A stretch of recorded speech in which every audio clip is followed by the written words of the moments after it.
Rising from the ashes, turning crisis into opportunity.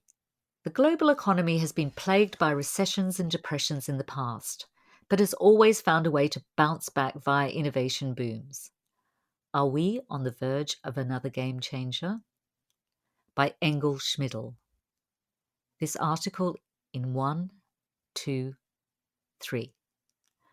1. In the past, the disruption caused by troubled times has created a culture of adaptability and innovation focused on solving problems. 2. Supermarkets are one such example. The concept was born at the height of the Great Depression. 3. Pundits predict that the economic fallout from COVID-19 will drive a similar wave of innovation that could begin to rejuvenate the global economy. You probably used a product containing neoprene today. The synthetic rubber compound is found in everything from fashion leggings to noise isolation material in power transformer installations. Invented by DuPont scientists during the Great Depression of the 1930s, neoprene became a significant moneymaker for the American chemical giant in the 1940s, where the United States Department of Defense used it for military applications. It continues to make a lot of money for DuPont in the decades after. Neoprene is far from the only product or enterprise to emerge from the chaos of crisis. The radical disruption brought about by events like wars, stock market crashes, and even pandemics can create fertile ground for those able to adapt and deliver in troubled times.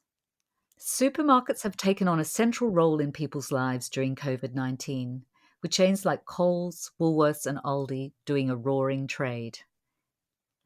Interestingly, the supermarket concept was born at the height of the Great Depression. Michael Cullen opened what is regarded as the world's first supermarket in Queens, New York, on 4th August 1930. The King Cullen Grocery Company ushered in the supermarket era. The private family business is still in operation today, with 29 outlets across Long Island and New York. On 23rd October 2001, Apple launched the iPod personal music player. It was 6 weeks after the terror attacks of September 11. Most companies were too shell-shocked at the time to attempt something so audacious. But Steve Jobs saw things differently. Asked why he chose then to unveil the now iconic product, Jobs said, "It's a tough time, but life goes on. It must go on. I think we're feeling good about coming out with this at a difficult time. Hopefully, it'll bring a little bit of joy to people." These are just 3 examples of successful businesses or products born during tough times. There are thousands more.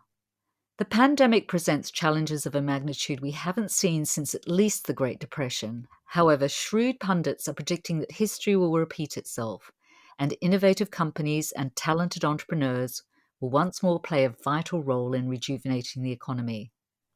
What qualities will enable businesses and entrepreneurs to rise above hard times? Dr. Rachel Duran is the Senior Lecturer in Entrepreneurship at the Institute of Management Studies, Goldsmiths, University of London. She specialises in studying how entrepreneurs and businesses operate in times of crisis. She says COVID-19 will have a profound impact on the business world, from accelerating the uptake of remote working through to rethinking supply chain management. For entrepreneurs and businesses to prosper, she says resourcefulness, agility, and empathy will be crucial.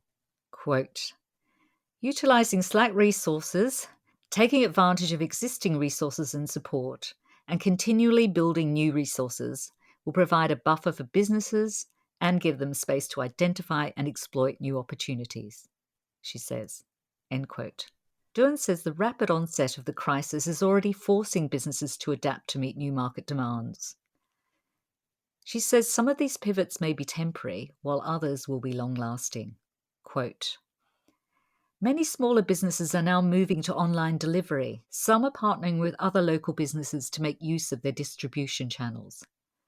Restaurants are repurposing to deliver foodstuffs, and pubs are turning into click-and-collect locations for basic groceries, as some supermarkets struggle with supply chains. Fitness centres and gyms are renting out their equipment. breweries and distilleries have started making hand sanitizer. Beyond overcoming the operational obstacles of the current climate, Duran says businesses that display emotional intelligence will be able to better serve and connect to their customers. Quote, those businesses that understand how the coronavirus has profoundly impacted their customers and stakeholders may be able to respond in a way that not only addresses their immediate needs, but also forges with them more meaningful and enduring relationships. End quote. Have you watched everything on Netflix recently? Are you already sick of YouTube? Maybe you're ready for a virtual adventure. With the social isolation restrictions imposed upon us due to the pandemic, Professor Gerda Gemser believes that new means of escape and entertainment might be just around the corner. Even once the worst of the crisis abates, international travel might continue to be complicated and financially out of reach for most people. Could the long-touted potential of virtual reality, VR, finally be realized? I think that virtual reality might be a fascinating growth area, says Gemser, the full professor of corporate entrepreneurship at the University of Melbourne, Faculty of Business and Economics. I think that we might see more investment in things like virtual reality because even if we are not going to travel anymore, we still want to have our escape. End quote. Gemser specializes in design thinking, a discipline that, in recent years, has moved well beyond its original domain of the creative industries and become a staple at major companies like IBM and 3M. She says that in a fast-changing landscape, businesses require creative thinking to identify opportunities and a more holistic approach to problem solving. Quote, it's about thinking on your feet, trying to be flexible and agile. You have to be able to react to what comes across your path. Of course, what we see now is that we need those characteristics to react to something that has hit us in a way we didn't expect. End quote. Gemser is wary of predicting how deeply the economy will change consumer behaviour and corporate thinking. Still, she thinks the abrupt and damaging nature of the crisis will leave its mark. She says examples such as gin distilleries turning their expertise to producing hand sanitizer show that creativity and pragmatism can coexist. I think it's brilliant, she says. It's not necessarily only from a humanitarian perspective, but also because they have to keep themselves afloat and keep their people employed. It gives you hope that, ultimately, we'll be able to get through this. End quote. Science, innovation, and research.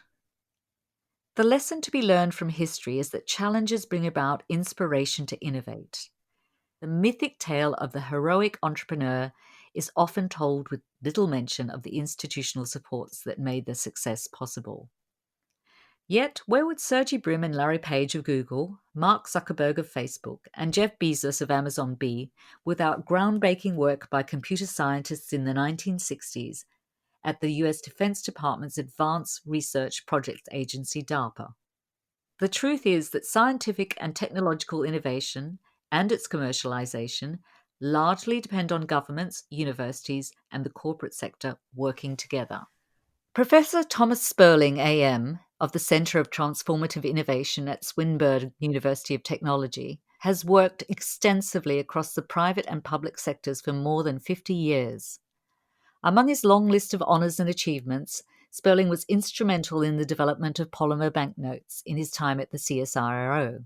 Sperling says Australian governments during both World Wars focused on science and innovation to reconstruct the country's economy. He says the current situation calls for a similar focus. I think history tells us that unless we enlist science and innovation, we'll be in some trouble, he says. We have to use our ingenuity to restructure some of our industries in a much greater internationally competitive way. He says Australia's science and innovation resources are far greater now than after both World Wars. We've got CSIRO, the university system, and the medical research institutes, all of which are very strong. End quote. Perhaps the virus itself may serve as an inspiration for the local scientific research community and commercial innovators to collaborate and develop new products and businesses. Quote, why can't Australia become the world leader in antiviral medicines, vaccines and treatments? We have the resources to do it. Why don't we have a national effort to develop that as an example? That may not come up because other countries might be doing that, but we're well placed to do it. We could finally get a research based pharmaceutical industry in Australia. End quote.